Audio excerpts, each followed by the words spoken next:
Where is it? It's plugged in. Oh, yeah.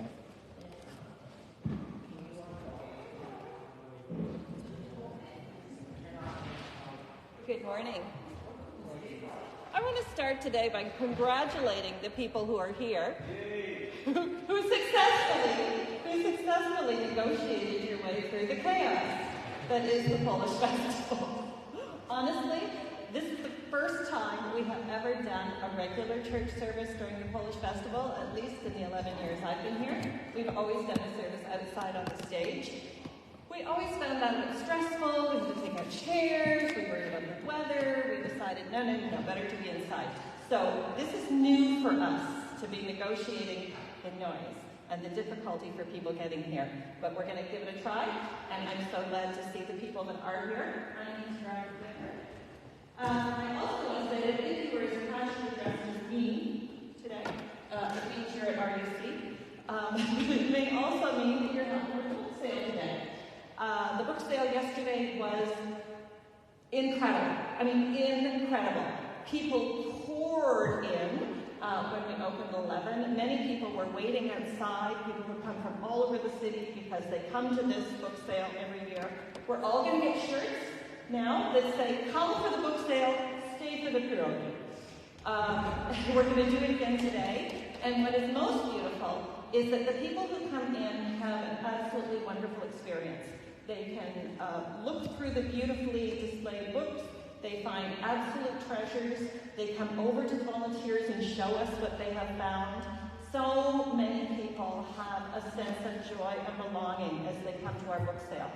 I've already been asked to put in the prayers for today. I have done so, and you're going to hear us say that this truly is love, that just today and yesterday happens to look like a book sale. So, good on us. So we're going to sing today about praying, 2 pieces about praying. I'm going to ask everyone to stand. If he is not with us, I am leading the singing today. We're going to start. So Lord, listen to your children praying. We're going to sing it 4 times. If you don't know it, it is super easy. Thank you.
We hold as sacred that there are many pathways to God.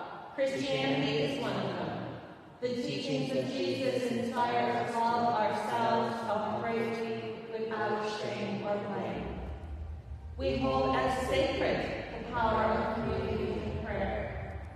We hold as sacred that love comes in many forms and support anyone who is finding their own way to live out love in the world. We hold as sacred that we are loved. We matter. We are part of God's plan. I'm going to say the peace of God be with you. You're going to shout back and also with you. Then you're going to turn around and wave at the people who are traveling you on this spiritual adventure hour today. The peace of God be with you. And also with you. Turn around and say hi to everybody. Hey, Billy. Hi, guys. Work. And you can be seated.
Over there, somewhere at the back. There will be coffee somewhere in this sanctuary. It's called Find a Coffee after church.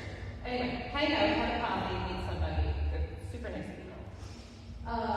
If you can go downstairs and help set up the tables for the meal program after church, they'd be extremely appreciative. Is there sit and sing after church today? Yeah. I'm hearing a big yes from Tim. If you feel like sitting up here and singing casually to the beat of the polka, you're welcome to do that after church. And RUC Jam is every Wednesday at 7 p.m. Bring your music, bring your poetry, bring your stuff. It's an enter by the right avenue entrance. Sunday school, Billy Jane, starting again, Billy Jane.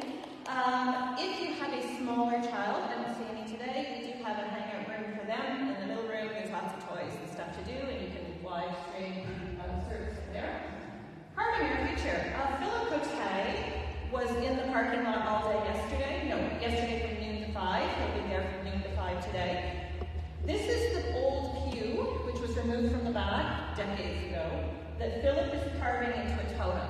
It is so worth coming up to see. He is carving an old church pew into an indigenous totem. The symbolism, so it is spectacular. That's as far as he got yesterday because so many people wanted to come and talk to him. And that's honestly the biggest part of why he is outside doing this. So if you get a chance to go and see him carving today, please do so and talk to him. He is just a mystical being and wonderful to speak to, very, very gracious to speak to. So Philip's idea, we don't know. I'm looking at church council members. There's no plan. There's no decision. But Philip's idea is that perhaps the totem could either hang there in the church, it will be colored, or yesterday he had decided he was going to weatherproof it and there would be a place outside the church to put it. No decision has been made. The artist will decide. Okay? But we're very excited about this. We believe this is the first time ever in the whole world that an indigenous artist has taken what was an ancient tree, made into a church pew for a spiritual community, and then transformed into an indigenous totem. We think this is the first time it's done. Good on you, RUC, and thank God for Philip. Our LA book sale does continue today from noon. If you're around and you want to help, we'd be happy to have you help. It's really super fun to help people find books or just to be welcoming them in. It's not difficult work. My feet may hurt a little bit, but that's all. My heart is full, Sarah. Sarah and Toronto is a wonderful event. So if you want to hang out, talk to Sarah. She'll give you a job. Next week, I will not be here, but Alexa Gilmore will be here. Alexa is so worth hearing, so please make a point of coming if you want to hear Alexa reach. And the March for the Land is Wednesday, September 27th. If you want to go back to that event downtown, you have to register online. If you go to our e-news from Friday, there is a link on that notice to help you register, but it's also very easy if you Google it. On September 30th, we have National Truth and Reconciliation Day here, starting at Peace Garden at 4 o'clock for a ceremony, walking down the street, wear an orange shirt if you can, and there is a free concert for an hour in RUC with the amazing, and I mentioned amazing, Haida artist, Christy Lane St. Clair. She is incredible. She is a rocker, she is a folk singer, you need to be here. You need to be here for Christy. We also have a second, this was done before a few years ago, a totally fun event. It's an 80s dance party. So break out the leg warmers, stitch your hair in a scrunchie. We know you've all got them still. It's in the gym. It's 8 o'clock at midnight. Tickets are $30, but all of the money goes to the meal program, and it is so fun. We are underdanced and underfunded. This is the antidote for that. So $30, come to the gym. October 14th, you'll be hearing more about it. It is so fun. And this, can you see? Did everyone see this in their e-news this week? Okay. The person who did this name here, nicely done. Billy said, from one small, look what grows in Sunday school, or everything grows in Sunday school, not just the kids who come, but also the teacher. So this is from one Sunday school seed that was planted in a tiny little thing last spring. Beautiful. Introducing our new children's song. Okay, so the new children's song is probably going to take us a few weeks to get the hang of, even though it is super easy. It is the chorus of a rap song, and I will play you the whole rap song at some point. But the theme of it is grateful. Billy's going to be talking to the kids in Sunday school about gratitude for the next number of weeks. This is a perfect song to do for that. I'm going to ask everyone to stand and we're going to learn it together, okay? It is super easy.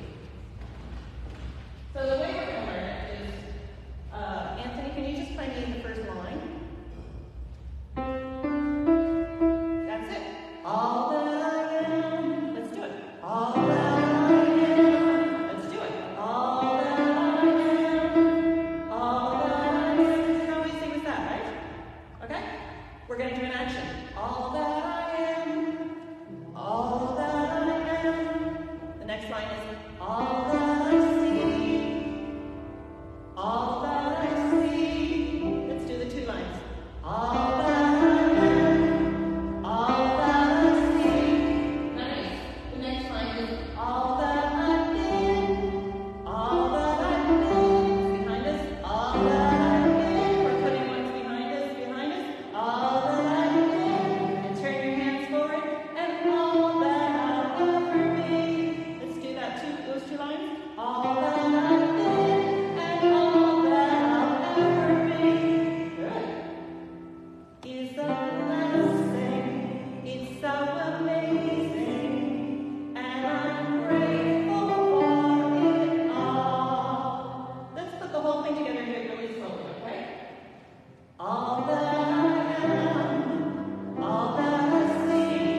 idea is that we are accepting all that I have ever been.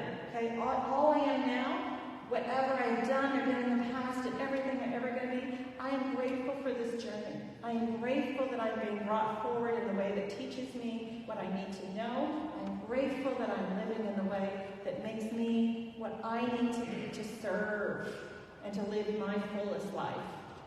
So it's a simple and profound song. Okay? So let's bring it up to speed and let's sing it with the introduction.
Reading from Luke chapter 18, verses 9 to 14, the parable of the Pharisee and the tax collector. He also told this parable to some who trusted in themselves that they were righteous and regarded others with contempt. Two men went up to the temple to pray, one Pharisee and the other a tax collector. The Pharisee, standing by himself, was praying thus: God, I thank you that I'm not like other people, thieves, rogues, adulterers, or even like this tax collector. I fast twice a week. I give a tenth of all my income. But the tax collector, standing far off, would not even look up to heaven, but was beating his breast and saying, God, be merciful to me, a sinner. I tell you, this man went down to his home justified, rather than the other. For all who exalt themselves will be humbled, but all who humble themselves will be exalted.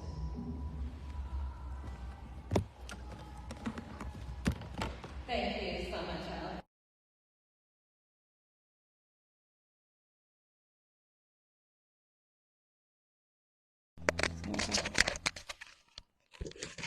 And I shouldn't say shoot, because I do appreciate everybody who watches online. We're happy to have you here.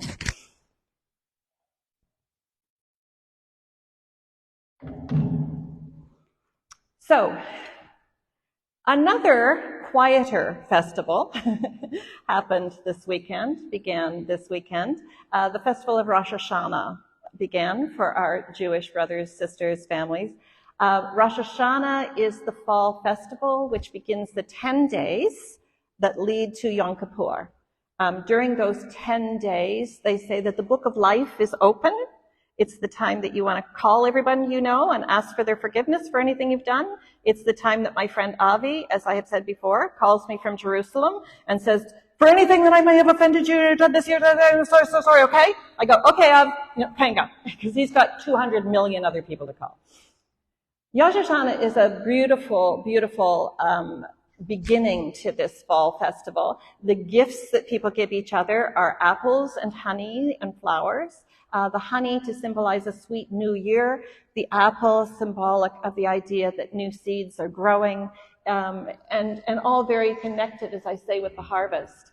And there is a beautiful prayer that every family says to start Rosh Hashanah. It's not just heard in the synagogues, it's also heard in the homes of people, which is where most Jewish festivals really have their truest place. So the start for the prayer for Rosh Hashanah is here. I'm going to say it, but we're all going to try to say it together. We can do it super slowly, okay? So here is how we begin Rosh Hashanah. Baruch atah Adonai Eloheinu melech haolam sheshechananu biki manu v'haganu lazman hazah. What does it say in English? Praise to you, Adonai, which is our beloved, our God, sovereign of the universe, for giving us life, for sustaining us, and enabling us to reach this season. Every faith path in all time, in all places of the world, has special prayers that they say at special times. And why do we do that? I mean, in the center of Jesus' ministry comes an event with the disciples who come to Jesus and they ask a very particular question. They ask, can you teach us how to pray? It's a very strange question to ask because they are Jewish. They go to temple. They belong to shul. They would have heard priests praying 1,000 million times and they would have prayed along with them. Probably not exactly this prayer, but there would have been other prayers said by rote. So I often wondered in the past, why did the disciples ask Jesus to teach me how to pray? And then I became a minister, and over and over and over, people would come to me and say, I don't know how to pray. On one hand, I say it's an odd question because we do pray all the time. Every faith group does pray regularly. On the other hand, I can understand why it is a question that we ask, because I think what we're asking is the same thing the disciples were actually asking. How do I pray? How do I approach my higher power, however I know that? How do I enter into divine presence in a way that will be useful, that will be meaningful, that may actually help me form a greater connection? I think the disciples asked the question, teach us how to pray. How do we pray? Because they wanted not just to pray like Jesus, but to live like Jesus. They wanted to live in that same kind of constant communion with God, constantly with their eyes on the source of love and what it was calling them to do, continually in the presence of sacred peace. I mean, who doesn't want that? So I think when the disciples asked, when we ask, teach us how to pray, how do we pray? When we say, I don't know how to pray, what we mean is, I don't know how to get there. And that's understandable. Because really what prayer is the messages that we bring through ourselves from our heart into our minds that tell us who we are. Oh my God, she's always talking about who we are. Because where it all starts from.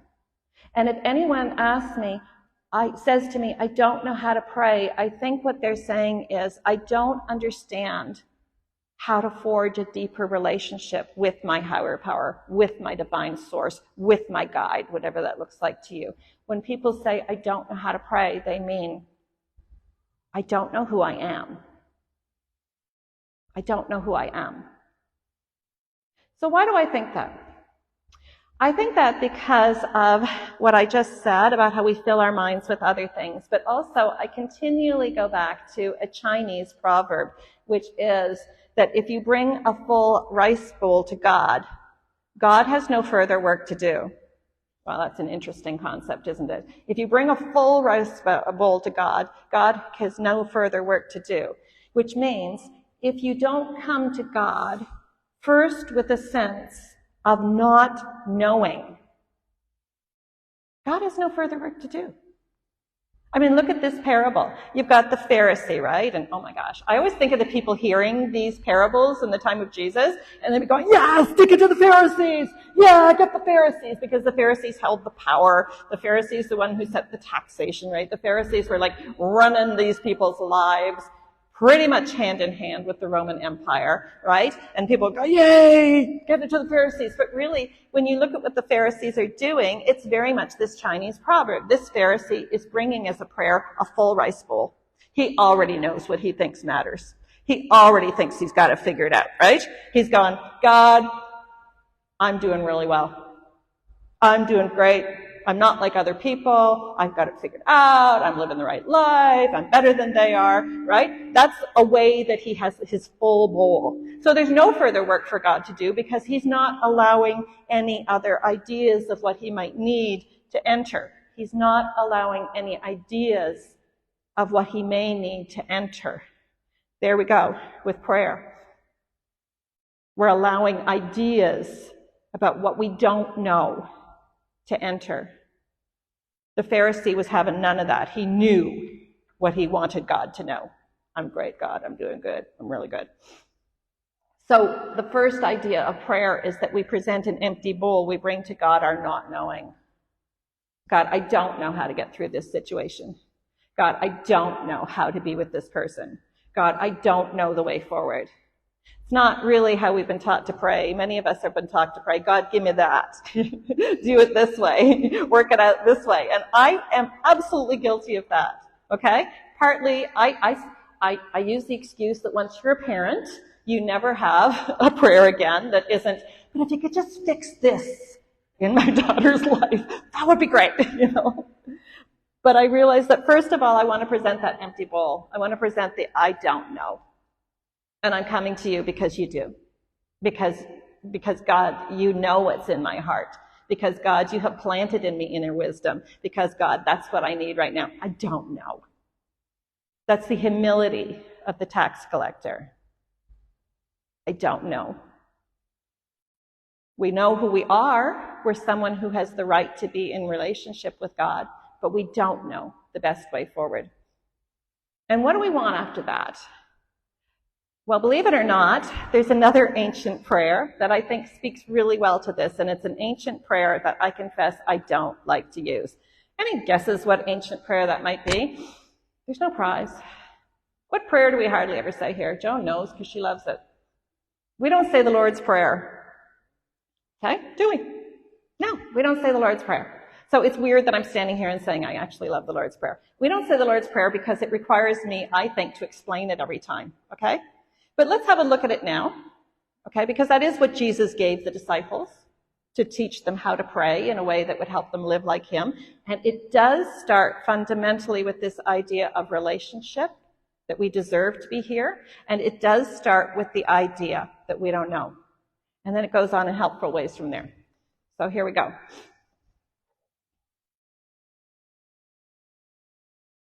Our Father, change the name if you don't like it, okay?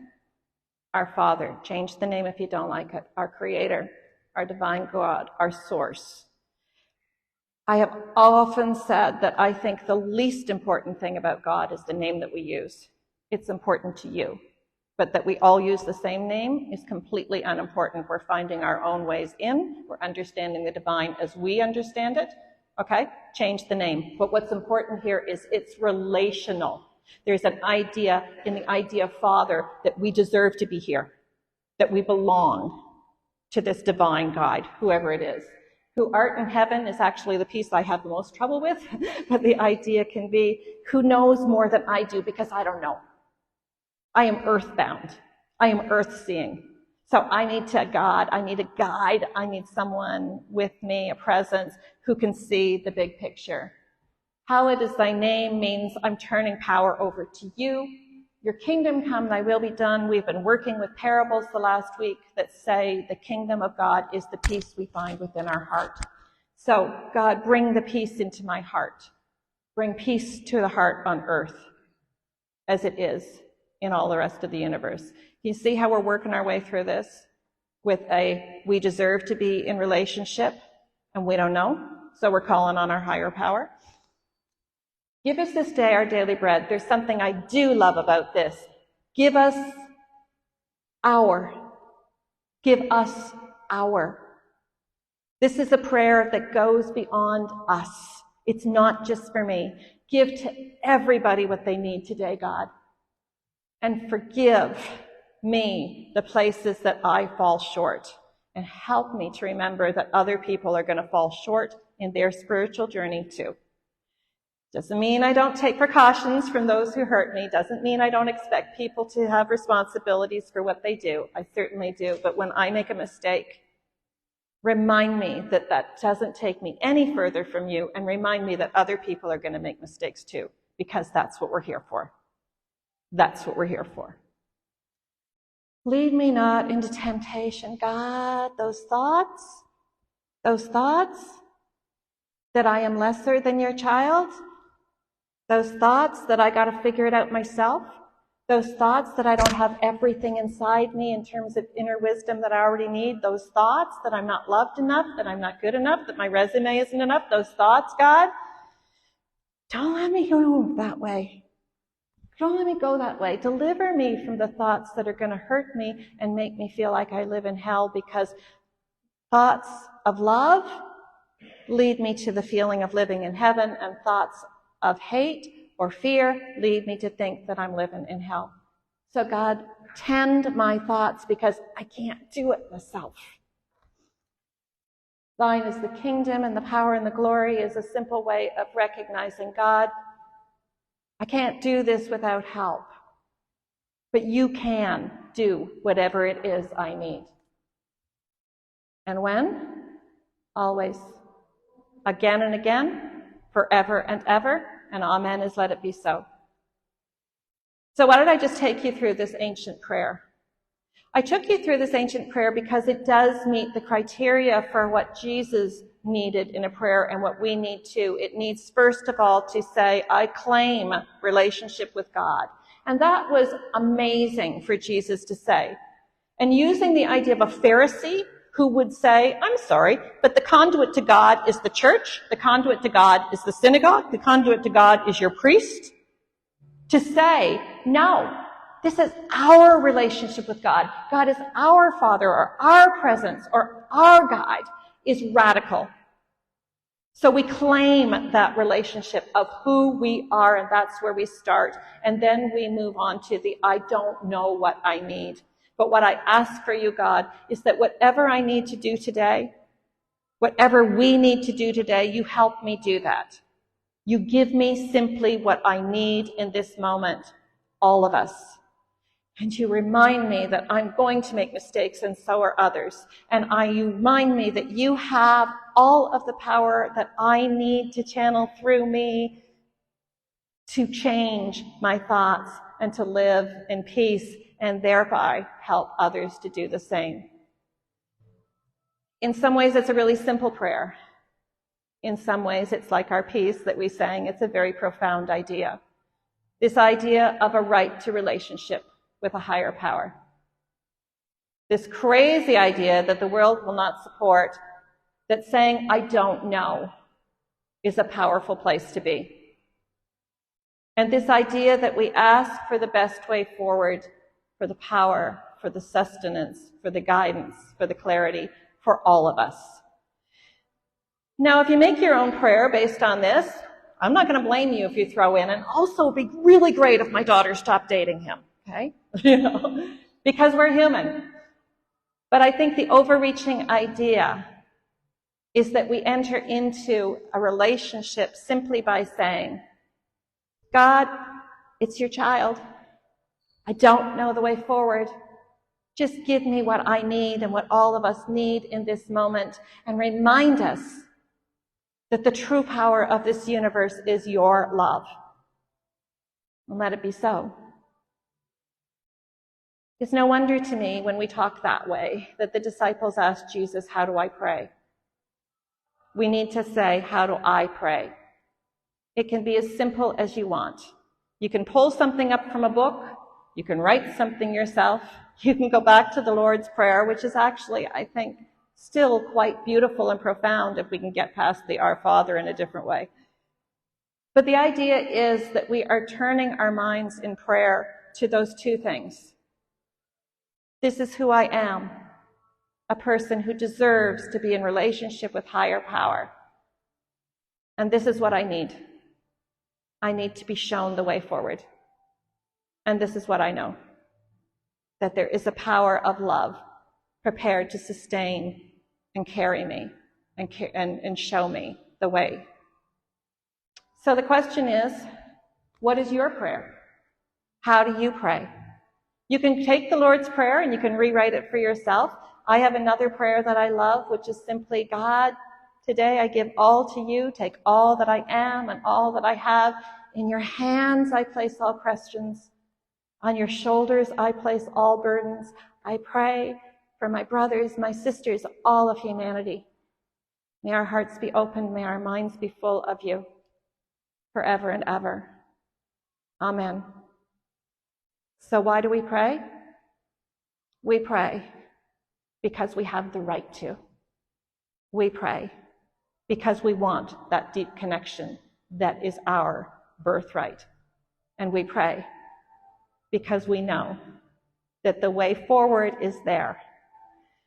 But we need a little help in seeing it. And for both of those things, I say, well, thanks be to God. So now we're going to take a moment of somewhat silent reflection. Of silent reflection. Take a moment, go inside and ask your God, your guide, your presence, your creator, whatever, however you know this divine, higher power or inner wisdom. Ask it, how do I pray? Let's just take a minute.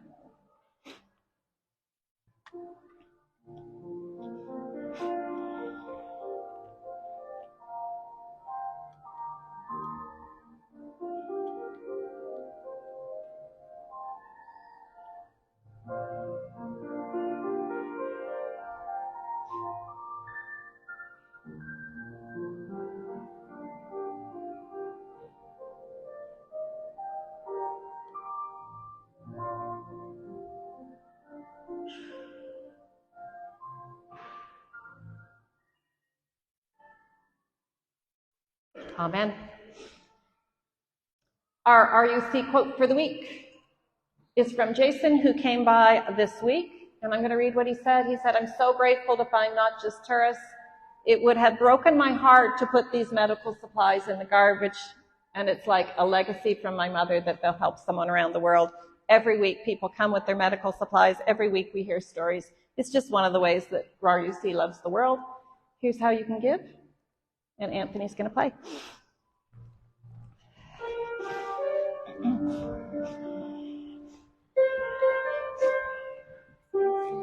know what I always say?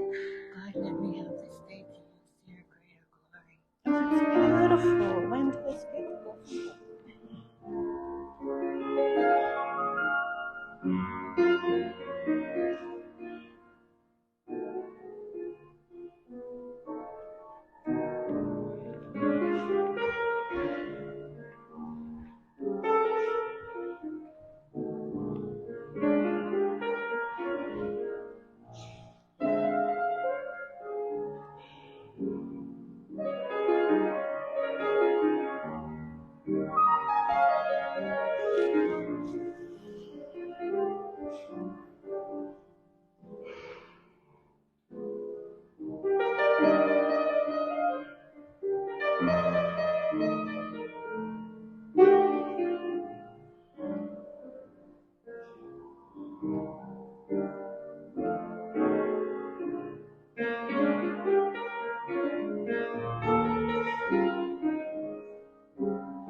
we experience you in our individual lives. Today we continue to pray for all humankind as we learn to be in right relationship with all creation. As the UN Summit begins, help our leaders to ask us all for more than we have ever been, more mindful, more determined, more aware. We give thanks for our book sale and all our volunteers. As people enter our church today, help them to feel welcomed and to feel the truth, the warmth we share that we call love that looks like books. We say a prayer of gratitude for everyone who makes this sale possible. We ask a blessing on Megan, who has lost her grandmother, Lucille. We wish her peace. We pray for the friends and family of Janine, who passed away suddenly. May they find comfort in how much she was loved.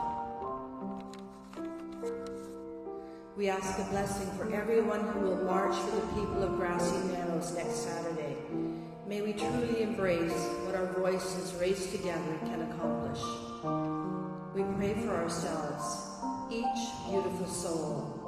May the words we offer to you in our private thoughts help us feel your continual presence and remind us that we are loved.